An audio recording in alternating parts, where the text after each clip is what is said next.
Okay, so last time we were talking about the idea of kind of the international law versus domestic law, what is law, and again, I cannot emphasize this enough, the idea, when we say international law, I'm not sure that law is exactly the right word, because it's just completely different than domestic law in so many ways.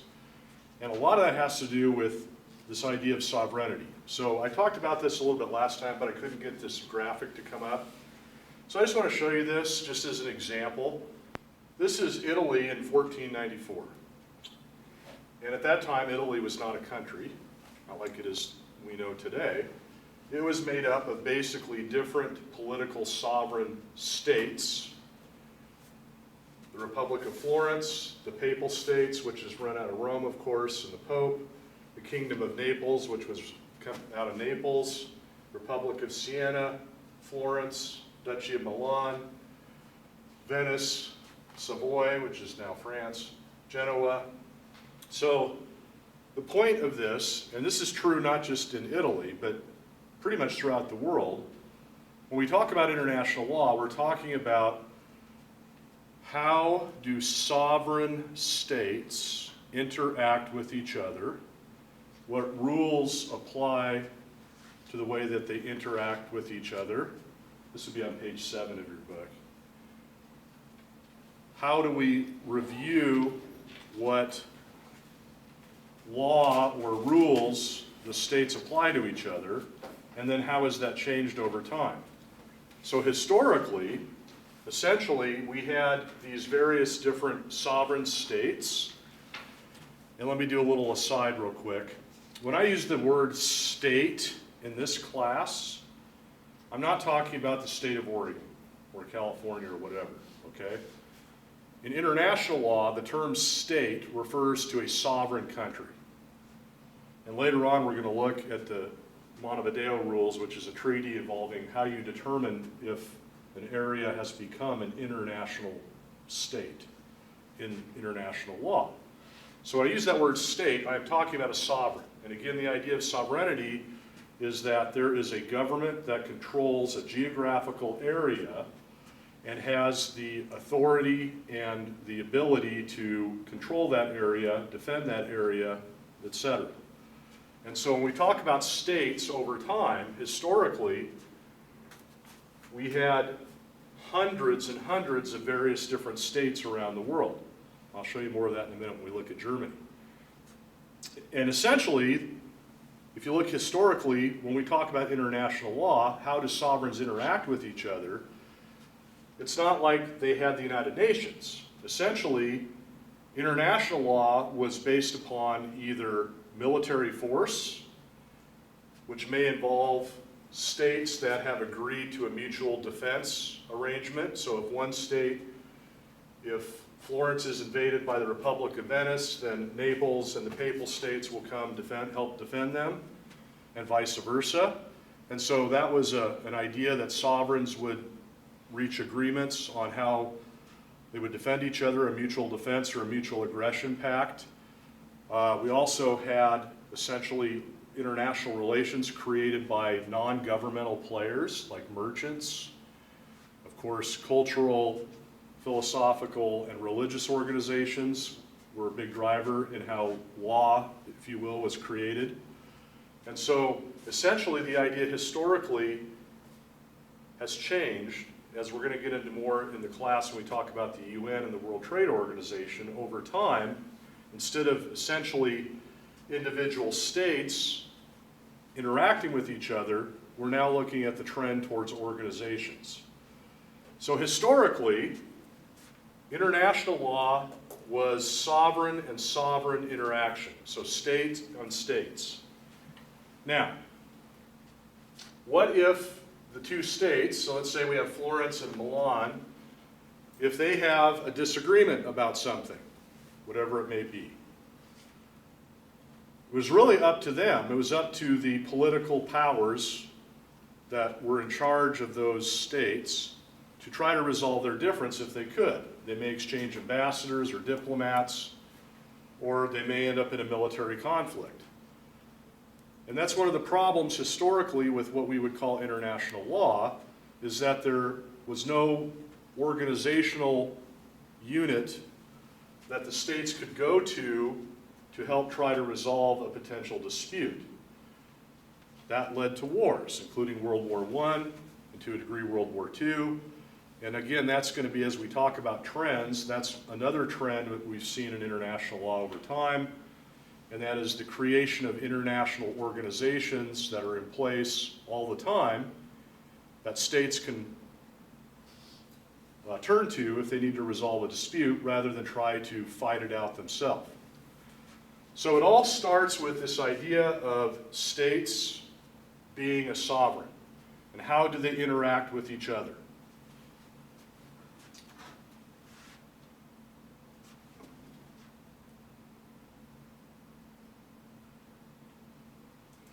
Okay, so this is kind of an interesting, this is a little video here. I hope this link works. This is what we would now call Germany over time. And it shows you the different progressions, if you will, of the various different jurisdictions.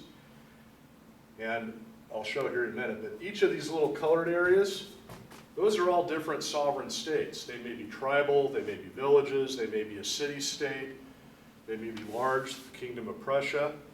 So I want to show you this just to give you this idea of how, over time, hopefully this works.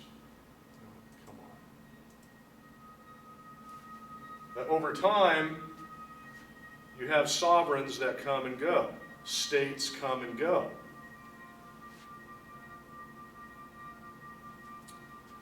So 1789,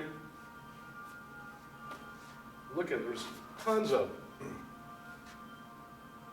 1800s, Austrian Empire, Kingdom of Prussia, France, of course, over here.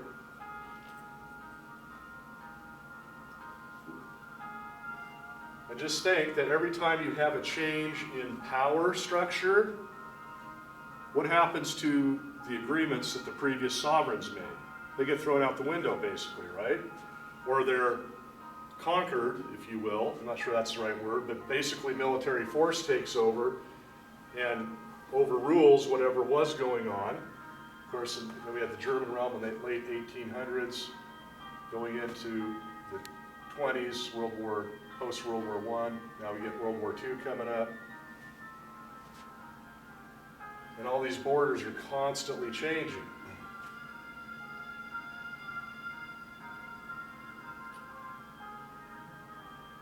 And that's World War II right there. And post-World War II, Germany's divided up, of course. Leads us to where we are today, basically. So now why is this important? Because I want you to fundamentally understand this difference between domestic and international law. International law is how all of these different kingdoms and duchies and empires interacted with each other. It was constantly evolving, constantly changing. There wasn't a legislature or anything else. They would have agreements with each other, and those agreements would essentially go away if they were invaded, or perhaps you had a change in the political structure. Maybe you had a king that died, or a queen, or whoever was the ruler. They died, and whoever took over doesn't like the people that they used to interact with, and so they throw out all of the old agreements. Maybe they kill the diplomats, and they start a war. And so the idea was sovereign states are in control of their own area to the extent they could control it, and it constantly changed. And it was just a matter of fact, kind of like the coral reef, the law of natural consequences, whatever you want to call it, that's just how it was. There wasn't really law, in essence. Law is the idea that we have this higher level of order. So what we call that, I gotta find my page here.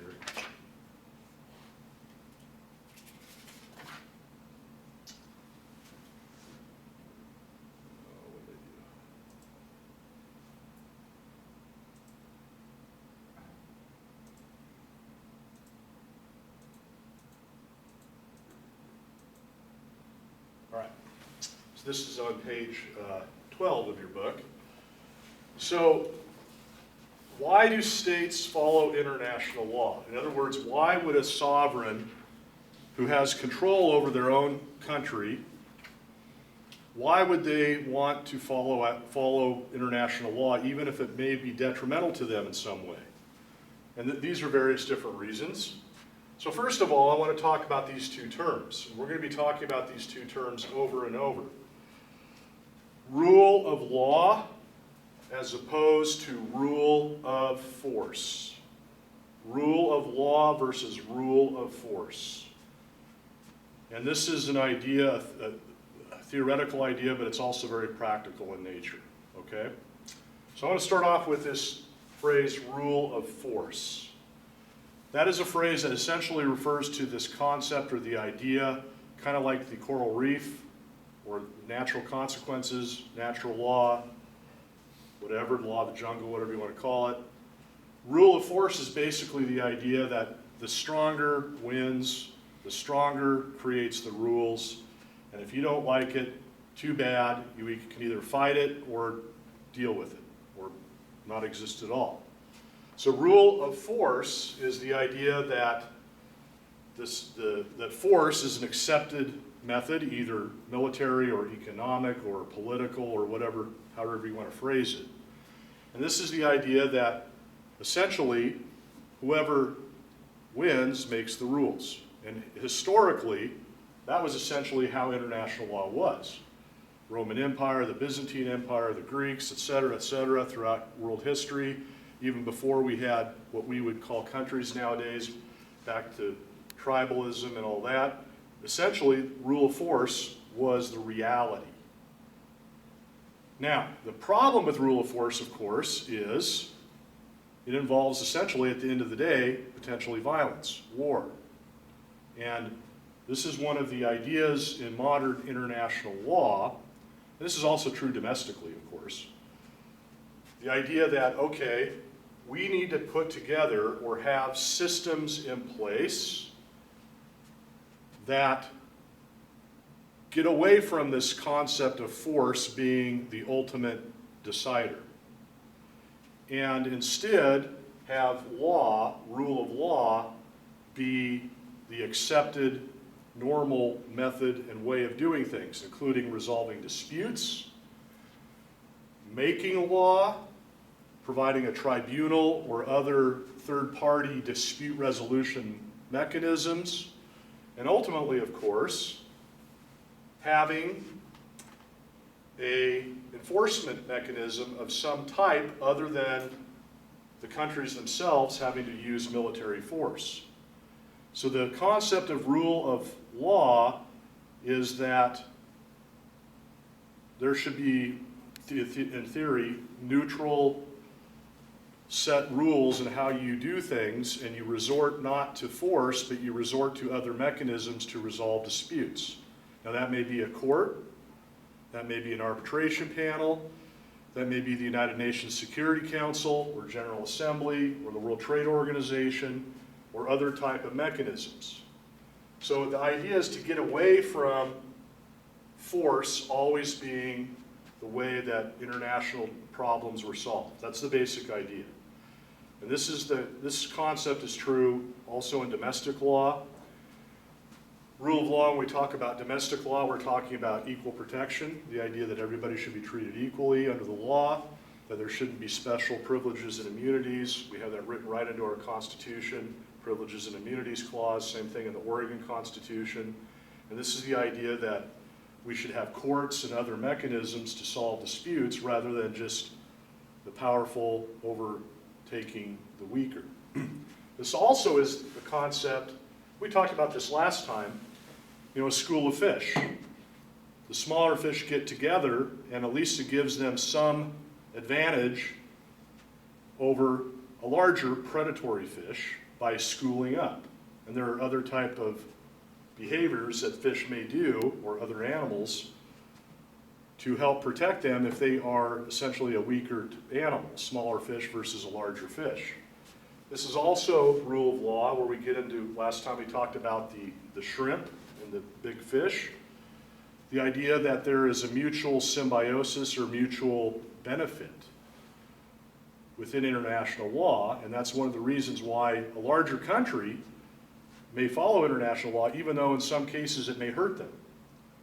Maybe they're not going to get as much trade benefit, or maybe they have to give up some of their territory, a larger country, to a smaller country in a border dispute.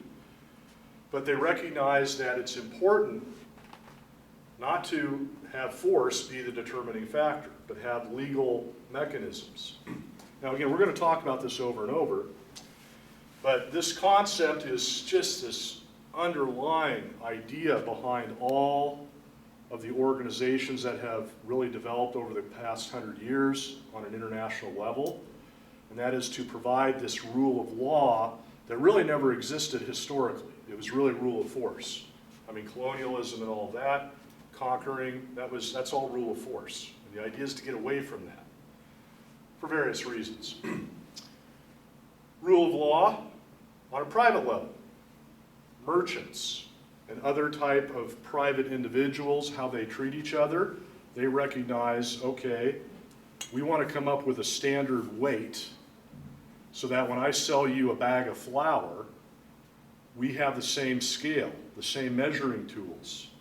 Now, maybe that wasn't laid out by the king. It started with merchants, so they had standardized measurements and units and that kind of thing.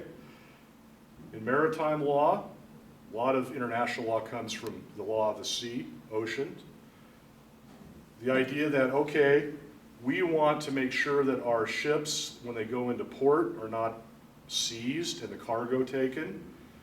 So we don't do that with ships from other nation states.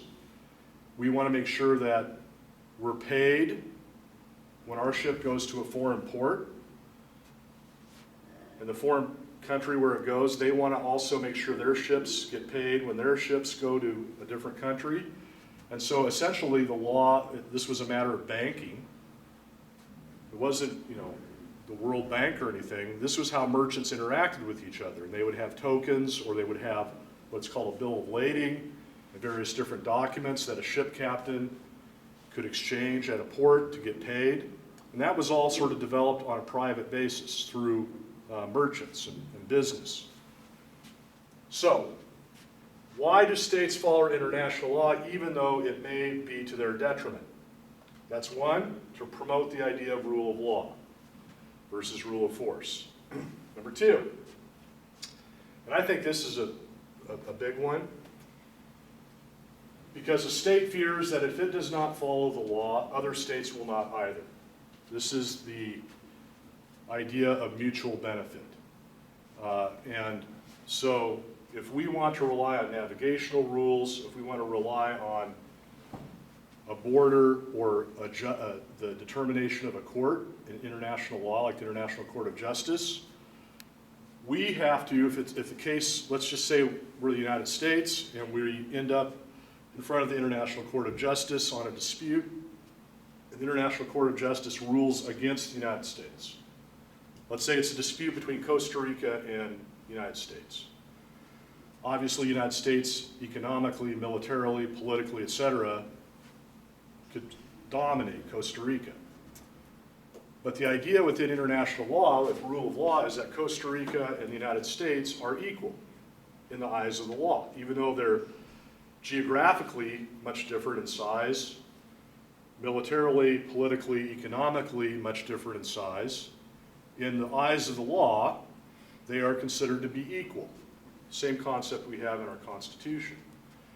And so the idea there is, okay, if the United States gets into a dispute with Costa Rica now has a mechanism, the International Court of Justice, where Costa Rica can essentially sue the United States in court.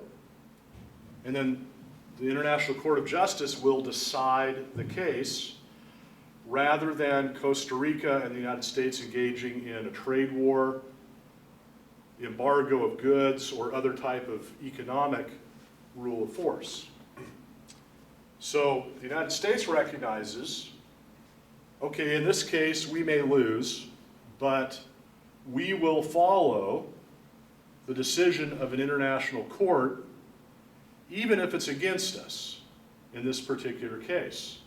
And the reason why, the United States could just say basically, hey, we're not going to follow your decision, judge. What happens to the credibility of the court if that occurs? Essentially crumbles, right? The whole system just crumbles. Because if the players are not following the same rules and abiding by them, the whole thing crumbles. And you revert back to use of force. So this is the idea that we want to have rule of law mechanisms in place, such as the International Court of Justice. And the United States and other large countries understand and recognize we need to follow and promote these systems, because if we don't, nobody else will either.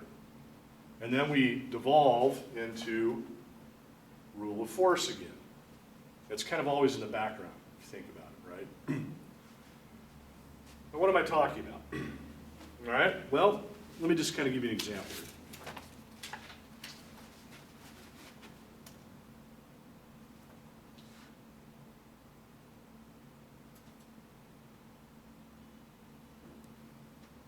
What happened?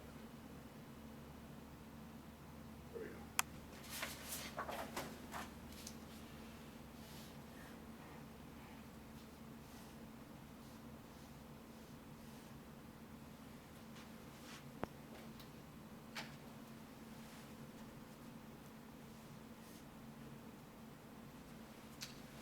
Okay, these are countries. They have very well-defined, nice square borders, right? So these are all countries, let's say. Now obviously you have country E here, which geographically, size-wise, is much bigger. Let's also assume that country E also has more resources, larger military, etc. So country E historically may decide, all right, country D has something we want. Maybe it's ore or minerals or fuel or whatever the case may be. So country E decides we're going to take over country D and make it part of our country now. Well, country D had basically two options, right? Option number one, they could fight and hopefully defend themselves, which may not work because they're smaller. Or they could just give in, surrender, in which case they lose their own internal sovereignty. Or another potential option is they could enlist the aid of country A, B, C to help them so that the combined four basically equals the one larger, so a mutual defense. Problem is, what if country A, B, and C, and D all agree, okay, if country E invades any of us, we agree that we will all show up to defend the country that is being overtaken. Great. Problem is, country B has a little side deal going with country E that they don't tell country A, C, and D about. So country B and country E, maybe their rulers are friends now, or whatever, and so they have a little side arrangement. So E invades C, A and D come in to defend, but B just sits there and does nothing, and then the forces are all decimated, and then E takes over everything, and maybe they split stuff up. That's that map of Germany, right, over time, or Italy, or you name it. So that's rule of force versus rule of law. Rule of law would be, all right, country E goes into country D. Instead of there being an automatic resort to force of some type, country D would have a mechanism in place such as the Court of Justice or the United Nations to go to essentially take the problem, bring it to the awareness of the United Nations or the World Trade Organization or whatever, and then the organization would have the collective power to either prohibit that or under the UN rules, eventually the Security Council can engage UN's forces, that kind of thing. So that's rule of law versus rule of force. Rule of law is creating the idea that we have these outlets other than pure force as a first resort. Now let me give you another example, kind of what I'm talking about.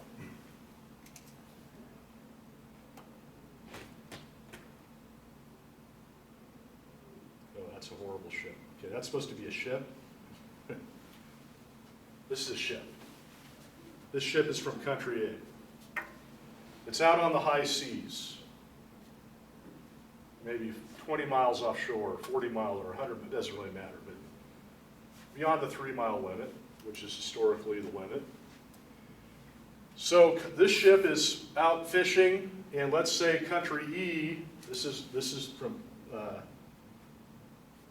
country A. Country E's Navy goes out and seizes the ship, takes it back. So the captain, the owner, who lives in country A, wants to get their ship back, wants to get their crew back, wants to get the cargo, wants to have their sailors that are now in jail in country E released.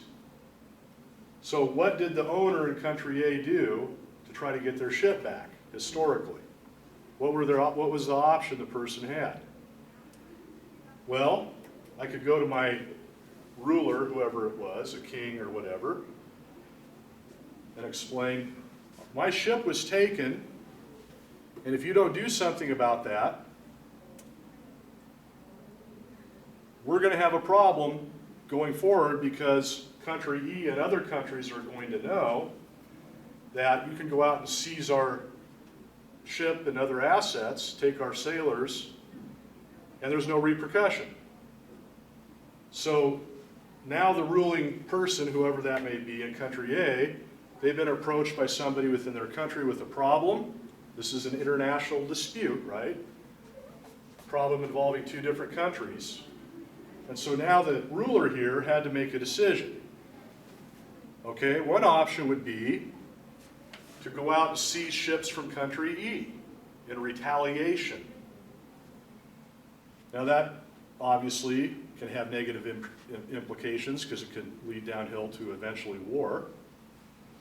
Country A could go to the rulers of country E and try to negotiate with them to get the ship and the crew back, which may or may not be successful.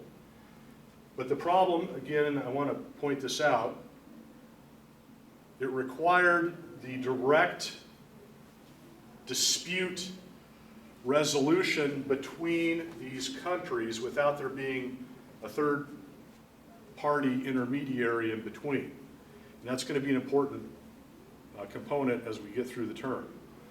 It required direct action between these countries to try to solve their own dispute. And that's not always very easy to do because they may hate each other. They don't have anybody in the middle to help mediate or arbitrate or otherwise provide a way to try to solve the dispute. So now country A's ruler, again, has to make a political decision, a military decision, an economic decision. What am I going to do in retaliation? Well, obviously you could try force, but that's probably not going to work too well. The other thing you could do is maybe apply economic sanctions, where you would say, all right, until you return the ship, we're not going to allow any of your goods to come into our country. And we're not going to ship any of our goods from our country to your country. So basically a trade war, an embargo, or some other type of trade war.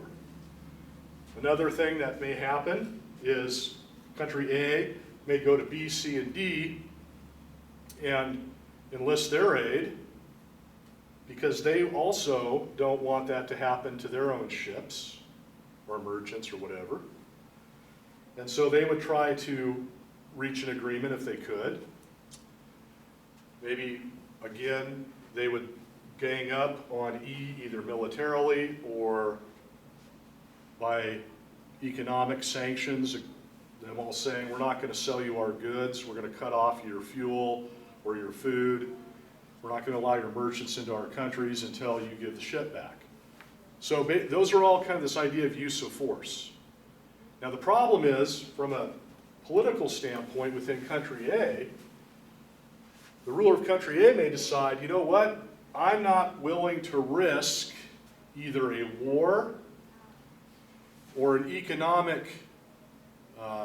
essentially economic war, either a hot war with guns and bullets or an economic war over your ship. And so guess what, ship owner? Sorry, but there's really nothing that can be done because we're not willing to risk a war over your ship and crew. And so the owner of this ship basically had no recourse, right? If the owner couldn't get their own country to take action, what are they going to do individually against this large country by themselves? They really didn't have any mechanism or way to resolve the dispute themselves. Now, this sounds all theoretical, but this is real world stuff. If I'm a private company or a private individual and another country does something to me or my employees or my company, they seize my assets or they imprison my people, I as an individual, I don't have a lot of power against a country. I have to go to my own sovereign state and try to enlist the aid of my sovereign state to take up my case, if you will. And historically that was the case in international law. That is, the individual had no real standing in international law. Now again, this idea, the trend of rule of law versus rule of force, another component that we're going to talk about in international law over and over again is the idea that international law should evolve to not only provide mechanisms for states that have disputes with each other, but when an individual, a private individual, or a company or a corporation or a nonprofit, whatever, it doesn't really matter, but a private individual has some ability to take direct action against a foreign government, where historically they didn't really have that ability. So in other words, we now have, like through the World Bank, there are mechanisms where a private individual, if their property has been seized, that's called an expropriation, they have the ability to petition through arbitration in the World Bank and other mechanisms, and essentially sue the state directly themselves, and then the state that did the wrongful act may lose their benefits under the World Bank, or they may be ordered to pay money to compensate for what they took. We really didn't have that historically. Again, that's rule of law versus rule of force, giving individuals some ability to take direct action in the event of a wrongful act. We never really had that before, historically. So, why do states follow international law? To carry out rule of law versus rule of force, to create these mechanisms that we're going to study, because a state understands that if it doesn't follow the rules, nobody else will either. Historical reasons, what I mean by that, primarily, there has been a historical relationship among various sovereign states, either through common culture, religion, trade practices, whatever. That's sort of the way it's always happened, and that's the tradition that carries forward. Obviously, political reasons, economic reasons. There's that term I was using, lex mercatoria. Is this? Yeah, it's on over there. Okay. Lex mercatoria. Lex is law, mercatoria, merchant. We'll talk about this phrase off and on throughout the term, but this is a phrase that refers to essentially Roman law, the law that the merchant guilds and merchants created amongst themselves, the rules of trade, which eventually was written down into formal law, codified into actual law. And then finally, that whole idea back to natural consequences, that if we don't engage in a certain way of behaving, there will be adverse natural consequences just as a matter of reality. So these points, number one, On your essay questions at the end of the term, I have an essay question where you can talk about this slide. And the question is basically something like, is international law really law? Compare and contrast domestic law versus international law. And what are reasons that states follow international law even though they're a sovereign? And we're going to talk about this theme over and over when we look at how and why some of these organizations were created. Okay. So let me go to the next slide here. Okay, here's another term that I talked about last time. Let's see, how do I do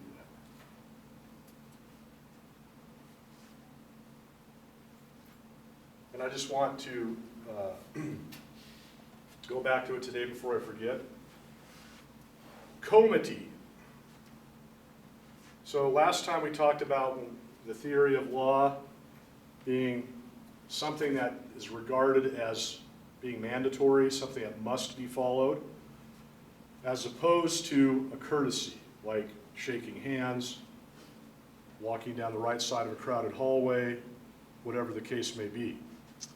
So comity is the term that's used to describe a practice, a norm, a behavior between countries or diplomats or whatever, where they are extending a courtesy, but it's not necessarily rising to the level of becoming a law. So this might be saluting the flag of a foreign ship, respecting local practices and courtesies, something of that nature. So kind of akin to the shaking of a hand when you greet somebody. It's not a law, but it's a matter of courtesy or practice. So comity is the term that we use to describe that. And primarily you're going to see that when we talk about diplomatic practices, diplomatic law, exchange of ambassadors and other representatives, or functions at an international organizational meeting. The idea of comity versus law. All right.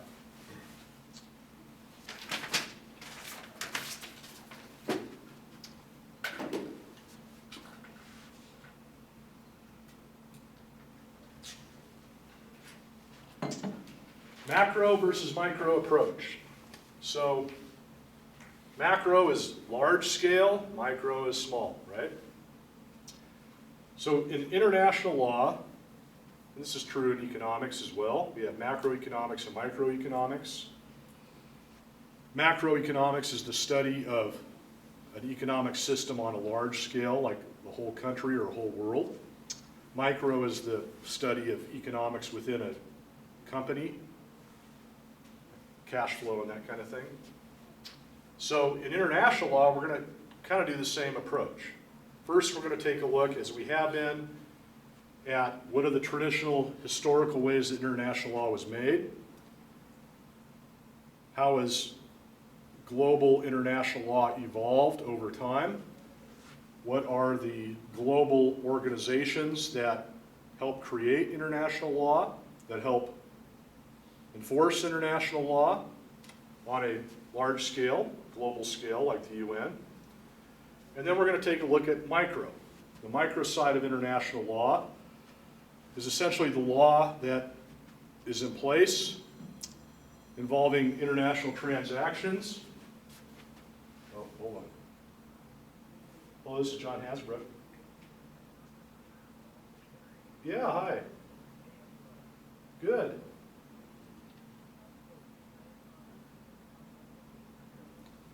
Oh, okay. I'm